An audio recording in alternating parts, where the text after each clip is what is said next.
we're seeing it in Nigeria. There's so much creativity, there's so much potential, people have so much capacity and so much passion that there's no reason why this shouldn't move forward. So here what came out of that, saying with our 80 million Nigerian women, let's get on with it. Let's get to nation building. Let's see ourselves as equal to the people who lead, who are men right now.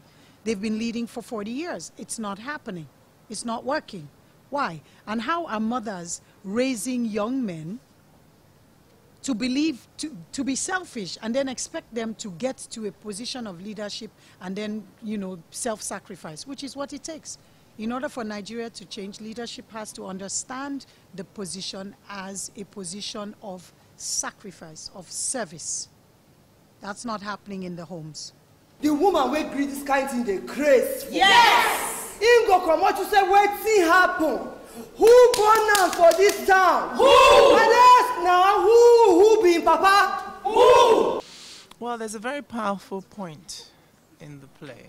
A lot of men, when they hear about this play, they think it's about women castigating men. It's not. We're educating men, number one, and also castigating women, because of a lot of our troubles are brought on by ourselves. And the Ashawo piece is just basically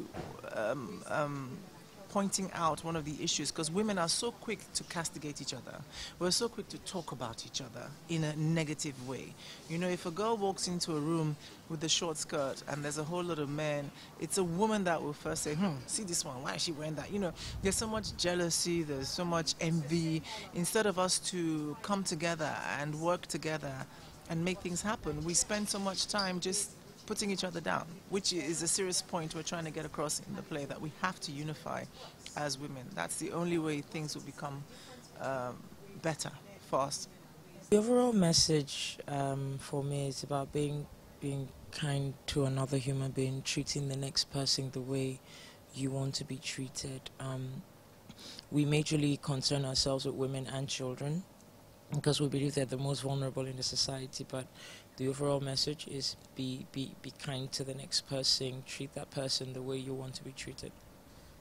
Today, we will speak to them in our local parlance. You go look am for eye. Tell her and say, Ubunka. Yo! I know when I first came across it, it was so interesting to find out so much about what was happening to other people. Then it was also interesting to have a good laugh at ourselves as women. Women, I mean, well, the thing is that not only as people, I mean, I know the general belief is that it's only women that gossip amongst themselves, you know. You do find that it happens with men as well. But, you know, let's go back to the women. The take on women having this gossip session it's quite funny, you know, very, very sarcastic. It's called Ashewo. And I guess one of the reasons why it's called Ashewo is that, you know, there's this very derogatory term whenever people want to, when a man wants to have an argument with you, and, you know, or is losing an argument with you, they just, then the next thing you hear them say is Ashewo. Do you understand? It's such a, and it's, so sometimes part of what we do in the piece is to claim that word, you know, instead of turn it on its head. Yeah. Ashawo is a piece, is one piece. We have several pieces. Look, HEARWORD is like different stories of different women and different things, situations that women find themselves confronted by, you know, in Nigeria. And being called an Ashawo is, you know, one of them. People, it's happened to me. I'm sure it's happened to you. I'm sure it's happened to everyone. You're driving on the street, someone makes a mistake, the next thing you hear is Ashawo. You're walking down the road, you're wearing trousers and a shirt, maybe they think it's too tight, next thing you hear is Ashawo. Someone's arguing with you over whatever, before you turn around, you're called an Ashawo. It's a regular thing that happens in this country. Women are constantly being called Ashawo. You have money, or you drive a big car, you're an Ashawo, because obviously, you, as a woman, you couldn't have gotten it yourself. So Ashawo is a piece that, you know, talks about that, and the fact that women also do this. Women bring other women down. And so the Ashawo piece is talking about the misconception, how they see you, and they decide that just because you're a certain way, you have to be an Ashawo. penalty for himself. Blow upside, blow corner. Now your head, they take practice bicycle kick. The woman will greet this kind of thing, they craze. Yes!